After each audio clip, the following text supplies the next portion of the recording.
Hello, this is Sondra Oster, Baras, bringing you a few words of Bible from the heart of Biblical Israel. This week's Torah portion is Chayei Sara, and that means literally the years or the life of Sarah. And it's ironic, of course, but the Torah portion begins with the death of Sarah. And that first verse summarizes her life at the point of her death. I would like to, and of course it's a very tragic, sad situation. Sarah, such a righteous woman, she dies, but she dies of old age, and it's the passing of a new generation. And immediately afterwards, Abraham realizes that the time has come for him to worry about a wife for Isaac. Really showing the passing of the generations. It is now time for Isaac to find a wife of his own, to have the kind of relationship and happiness, to build a home the way Abraham and Sarah did. Now it is Isaac's turn. And we learn this very detailed story of how Eliezer, the servant of Abraham, is sent out to find a wife for Isaac. And Abraham sends him back to his family, back in Haran. When he approaches Haran, he doesn't really know how to find the family or who's there and who's he's going to meet. And he comes up with an idea. He prays to God for success. Eliezer, the servant, is a very righteous, God-fearing man. And he prays for success, and he kind of sets up a test. He says, if there's a girl that I'm going to ask, of course, in those days, and we see that also when Jacob goes to the same area, there's a time of day when all the shepherds would gather around a well, and they would feed their flocks and, give them water. And he's approaching this area where there's going to be a well, there's water, and all the shepherds will be gathering. And he sees that, and he says, if he approaches a girl and asks her for a bit of water, if she says, I will gladly not only give you water, but also give water for your sheep, and then he says, this is the girl. I know that this is the girl for Isaac. And indeed, that is exactly what happened.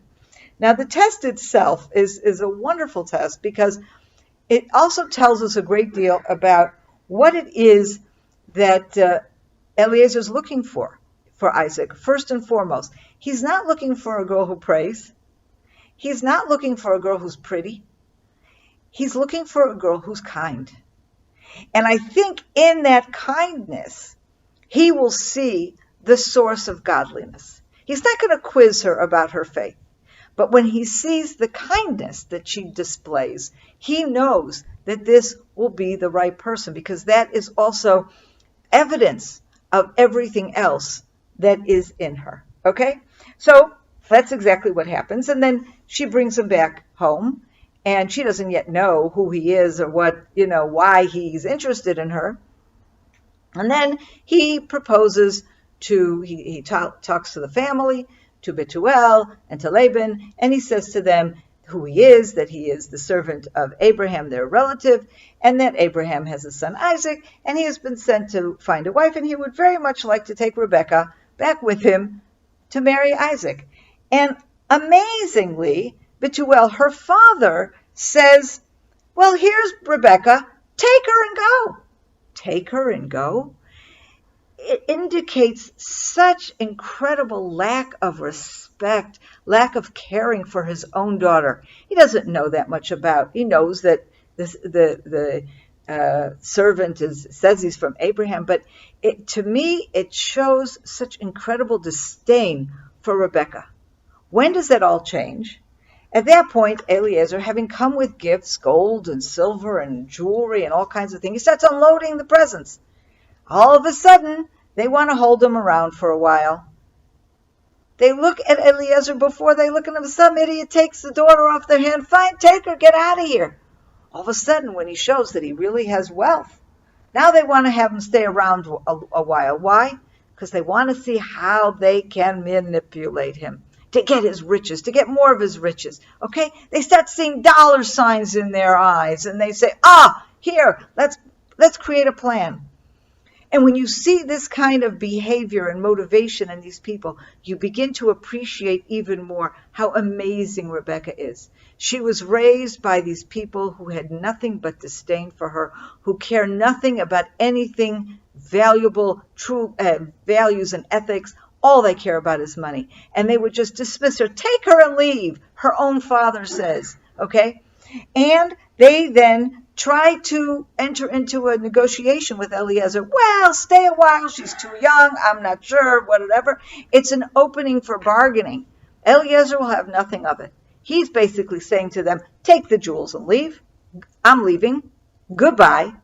But he agrees. He says, let's ask Rebecca how she feels about it.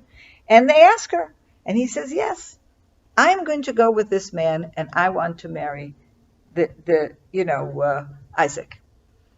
She has amazing, the ability to know what she wants and to stand on it. And she clearly sees something in Eliezer and listens to what he says, where he blesses God and thanks God that she wants that. She wants to get out of that horrible place in Haran with her family, and she wants to go on her own to something new because she sees there is God in that place. And Eliezer makes that very clear.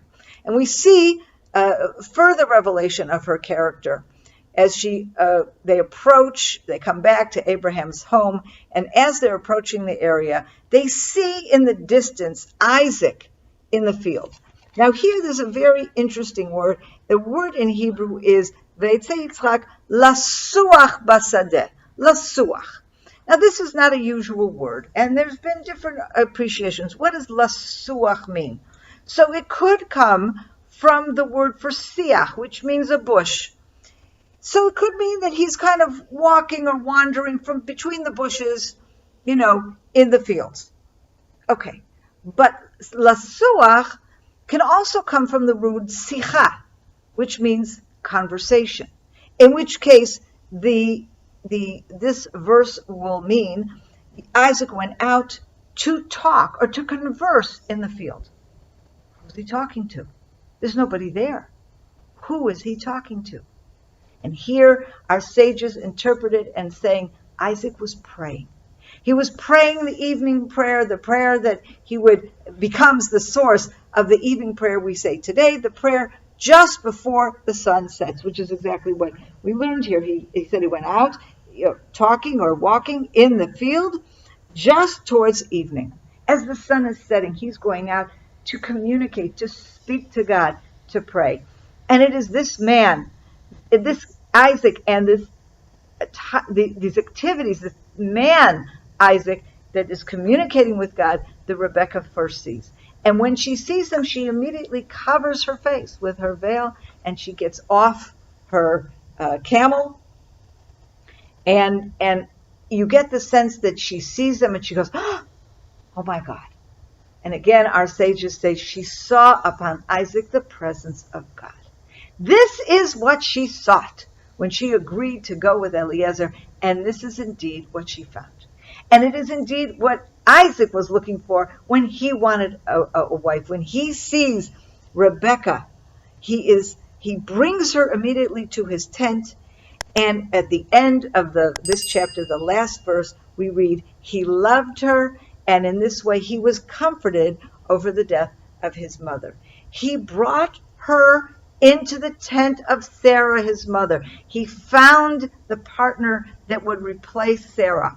No one replaces Sarah as his mother, but he now is going to take his role in the next generation. In the same way that Abraham and Sarah built a home, built a family, and their partnership, two very amazing people, so too Isaac and Rebecca are going to build the next generation. As he brings Rebecca into his tent, into what was his mother's tent, he will begin to build a family and a relationship that will be based on kindness, that will be based on righteousness, and will have at its foundation an enormous belief in God and a relationship with God. Have a wonderful weekend. Shabbat Shalom. I hope you enjoyed that video, and we'd like to be sure you're getting all of our video content. So just click on the subscribe button below, as well as on the notification bell. And that way you will have easy access to all our material. We look forward to staying in touch with you. God bless you and have a wonderful day.